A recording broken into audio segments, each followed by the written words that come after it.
La portavoz comarcal de Compromís per la Safor Valldigna, Pepa Izquierdo, y el diputado del Congreso, Joan Baldoví, han comparecido en rueda de prensa para presentar las propuestas que los diferentes colectivos han elaborado para que sean incluidas en los presupuestos generales del Estado para el año 2015.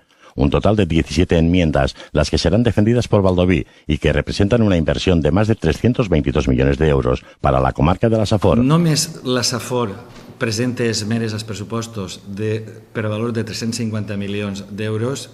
D'alguna manera està donant el missatge de que Compromís en la comarca de projecte sap el que vol fer.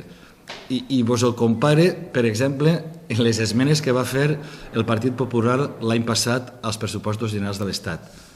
Tot el Partit Popular, amb tots els diputats que té, va fer esmenes per valor, no sé si va ser de 140.000 euros. Els que hem governat algun poble sabem que amb 140.000 euros apenas asfaltes un carrer.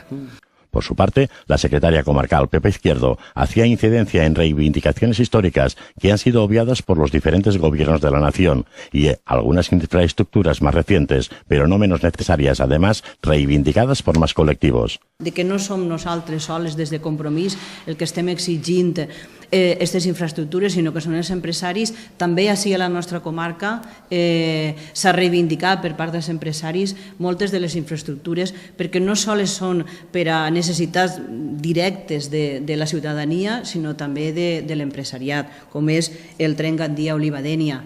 És a dir, un tema recurrent, pertinaç, com has dit tu, que tots els anys i que ningú dels governs que han estat en els últims anys ha sigut capaç ni tan sols de començar a fer res. Para finalizar, Baldoví hacía alusión a la discriminación que padecen los valencianos por parte de los presupuestos, siendo una de las comunidades que menos recibe por habitante en inversiones al año.